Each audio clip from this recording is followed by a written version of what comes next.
So I'll tell you a little bit about what we're trying to do with this thing. I know we're calling it the Holy Huddle, and really just trying to create an opportunity for people to share their faith and put the faith kind of back in sports, since I know it's being taken out of a lot of places. So we've shared our testimonies with people and just trying to just put up some motivational stuff for people. And we figured if we reach out to, athletes and coaches around the area that, have, are believers and can put that motivational message out too. And obviously you were one of the first people that came to my mind from reading your blogs and just listening to you and your mom talk. So thank you for giving us the opportunity to talk. No, I really appreciate that. I think the Holy Huddle got a catchy name and a good idea, and I think you guys are going to take off with it. Good. I appreciate it. So our first thing we always do is just kind of talk basic sports, kind of fun, almost make it like a Sports Center show, but a little more fun based, and try to add a little faith in there if we can. But I know for some reason Oklahoma, where you graduated from, just keeps getting the best quarterbacks over and over again. So are you excited for college football and Jalen Hurts? Yeah, let's go for a three-peat on the Heisman.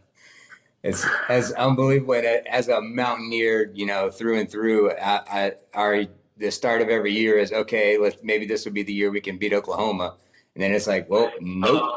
I remember the first time we played each other in conference at WVU. Mm-hmm. It was a ridiculous game, and it was 49-50 final score because you guys missed an extra point.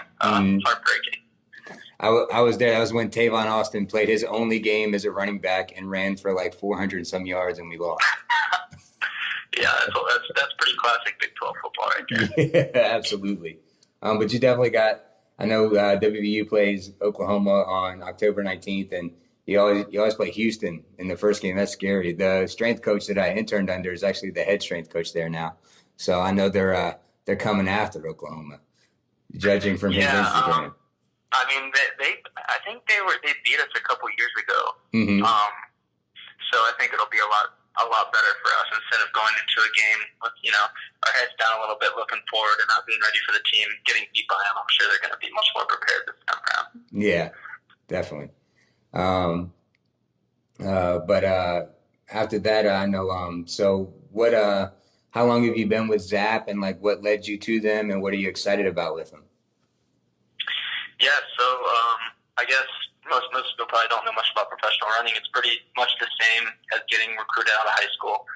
You go and visit a couple teams, you visit a couple schools in high school to college, and you kind of find the best fit for you and for the school or the team, and that's kind of what I did.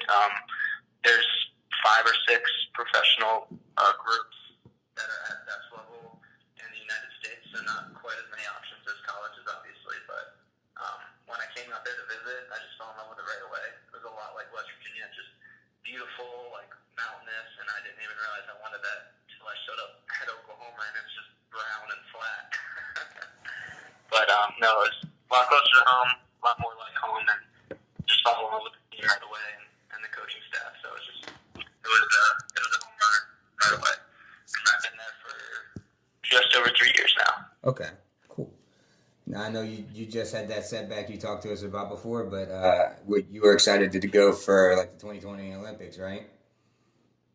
Yeah, so that's the goal. That's Olympic hopefuls is what our team is. 10 people trying to make an Olympic team, and most of them are trying to do that in the marathon. I'm still on the track with the 3,000 meter steeplechase, and right now I'm just trying to get healthy and just get back to form so I can actually give myself toe the line so I actually have a chance at making a team. Absolutely. Now, I know from watching a lot I didn't watch a lot, but knowing we were going to have you on, we definitely did research and watched steeplechase stuff a lot. And do you want to explain what that is a little more? Because it looks like really long hurdles and jumping into water and all this crazy stuff. And I know it's not. Yeah. It's not so normal track hurdles are just really small hurdles that get knocked over if you hit them. The steeplechase is just what it sounds like. It's the horse barriers. So if you hit it, you go down. It doesn't move. So there's 35 hurdles, 7.5 laps around the track, and 7 of them are water jumps. So that means that on one of the laps each time, there's about a 5-foot-long pit that slowly gets deeper. You just push off the hurdle, and the goal is to just get 1 foot wet, that you kind of get out as far as you can. How'd you stumble up on that event and like find out like you were going to be really good at it?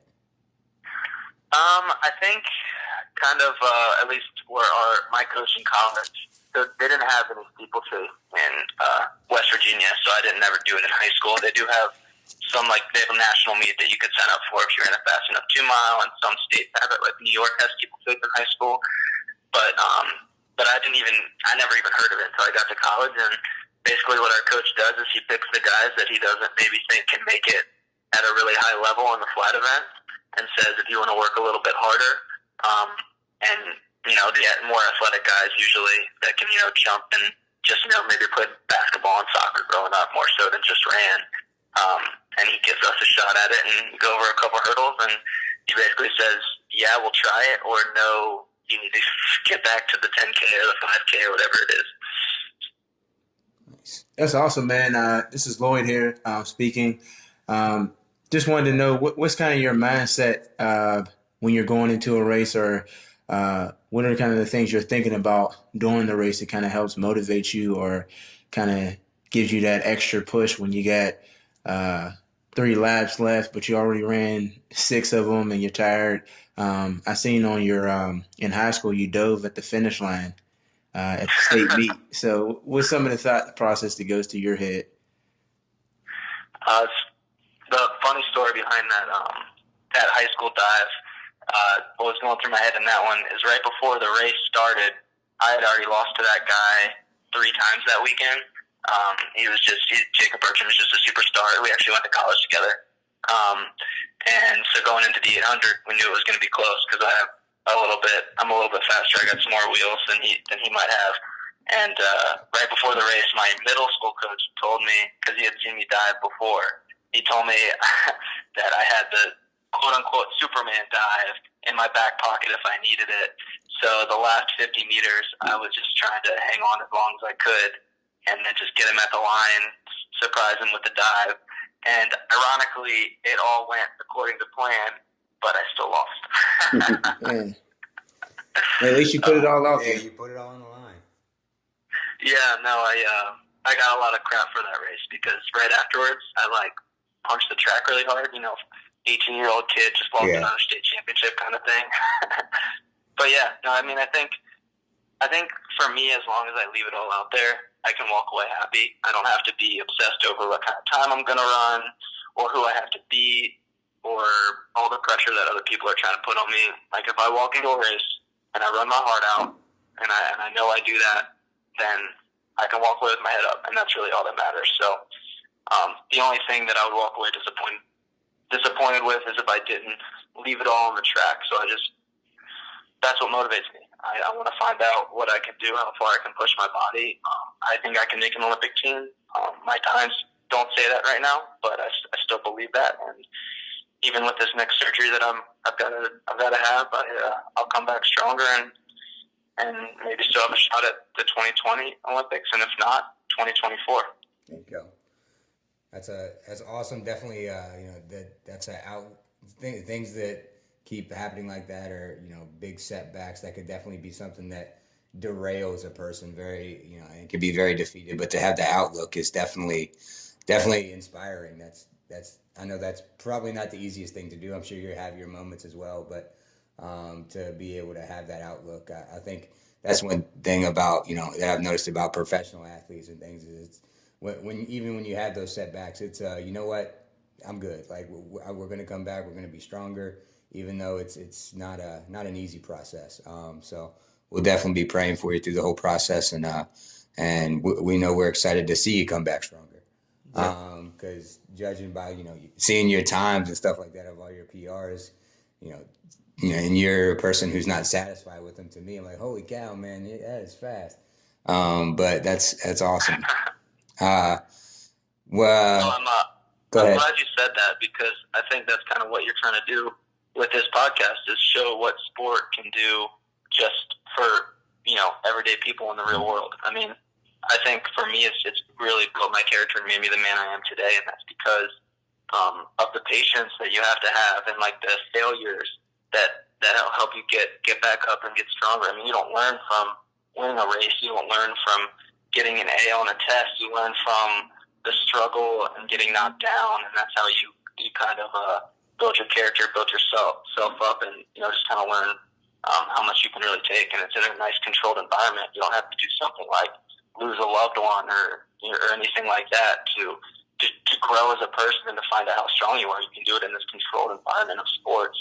And I think that's been huge for me, and especially in a world where like technology makes everybody want things right away, like instantaneous. Like, I need this right now. I'm going to have surgery, and it's going to take 4 months where I can't run at all, and then another 5 or 6 months to get back to fitness. So that's going to be a year of me having to be patient almost. And I think that's something for being, a 26-year-old kid in this world that I wouldn't have learned without sports. How has your faith helped you through this process? Because, I mean, I know it's been tough, and I dealt with an injury when I was in college. And, I mean, you sound pretty upbeat right now. But how does your faith kind of help you through this process, especially knowing that you just had this surgery and now you have to get it again? But how does your faith kind of help you in this process and guide you right now with this tough time? Yeah, so, I mean, I think it helps me accept where I'm at a lot more, to know that God has a plan. I don't sit here and I'm like, oh my gosh, I have to do this and this. Like, I'm having these flashbacks of, I'm going to have to do arm cycling and then cycling and then try to get back to the running. I'm just accepting where I am, knowing that God has a plan and trusting that plan, and not worrying so much about what's going to happen. If I never get back to full strength running, that's okay, because I know I'm going to give it my best shot. If I never make an Olympic team, that's okay, because I'm going to leave it all out there. And it's in God's hands, and that just puts a lot of pressure off of my shoulders. And it allows me to just live in the moment now, instead of just getting sucked up by all the worries and all the hopes and all the, where I want to be, where I wish I could be, where I thought I'd be, kind of thing. That's awesome, man. Yeah, for reading your blog, kind of everything you just said summed up in like something you typed in your blog, where it says acceptance of where you are in life is the most important tool for enjoying the moment you're in. Reading that, like that's a dang good quote. That's you can't and really enjoy your life until you accept where you're at. Both, some of us aren't in the exact career we want, or some of us aren't, in the best situations in life and that kind of stuff. But if you just accept where God has you and accept, where you are right now, you know that the plan is perfect and it's going to get even better tomorrow. So exactly. That's and you're always going to want more, right? No matter anybody in life, everybody wants more. You don't, like, I'm not just going to make an Olympic team and be like, all right, now I'm satisfied, I'm good. No, then you want to go win a medal. Mm-hmm. Then you just want to win gold. Then you want to get the world record. Like, you're not going to get satisfied. So if you can't be satisfied with where you are now, then you're never going to be able to get there. Amen. That's awesome, man. That kind of really relates back to a coach of mine, and I kind of talked about this in our last episode, is like, where's your identity? And if it's in sport or if it's in something that's involved in this world, then it's very tough when it doesn't work out or you have failures, because your identity's in that, and that's all you think your worth is. But, I'm more than just my job title. You're more than just a runner. Chris is more than just a strength trainer. Most of all, we're children of God. So as we know that, and that's what it sounds like, you have that peace that, whether you're doing great or you're in the situation you are in now, you still have that hope and faith and be able to enjoy the moment and not live in misery. Absolutely. Yeah. And like it sounds like you're saying, my identity isn't my running. It's not the success that I have in the sport. My identity is in the person that I know I am. It's in God. It's in the actions that I make in everyday life, not just the one time I step on the line at USA's and try to make an Olympic team, So just like anybody else. It's not in that one big promotion that you wish you got, or that, whatever it is. it's in the everyday actions that you make, if the choices that you choose to make, and the person that you are, not the things that you do. Amen, man. That's awesome. We didn't want to keep you too long. I know you probably have stuff to do, but also, what is the best way, other than praying for you through this process and being there in any way we can? How else can we help support you? Because that's what also we want to do. We want to, use this platform and use social media and use any connections we have to support you. Put up any of your races online, or Yeah, I mean, I'd say just if you wanna keep up with me, follow me on social media, Dodes, DODES_XC. I just try to be myself. I don't always act like things are going perfect. I'm just kind of, where I'm at. Yeah, this surgery is going to make me pretty upset for a little while, but I'll have ebbs and flows, and I'll enjoy some times, and I'll struggle a little bit just like everybody else does. But the prayers are huge, and I really appreciate that. And yeah, you can also go on, Instagram or Twitter or anything for my team, Zap Endurance. So if you just type that in, it'll come right up. Absolutely, man, and keep writing those blogs and things like that, because you definitely have a special gift in writing, and I think maybe God's using you for that as well through this whole process, because that is just reading those is a story in itself, and definitely inspirational, and that I think that's definitely something that God's given you that's pretty awesome. So keep doing that. Those are awesome to read. No, I really appreciate that, and it's a double benefit because it's also some good therapy for me. Good. Yeah, keep putting Kobe and MJ and all the other greats in there as well. Keep the basketball references rolling. All right, man. Well, thank you. I appreciate you. You got anything else you want to say, Lloyd? No, thank you for your time, man. It was nice meeting you over the phone, but you sound like a great dude, man. So just wishing you the best and a speedy recovery, and we're definitely praying for you. Yeah, whenever you're back in West Virginia, we'll take you out. We'll hang out. We'll do something. No, that sounds great. We'll go get a beer or something. So I really appreciate you guys having me, and I'd be happy to come back on again if you'll have me. Absolutely, man. Thank you.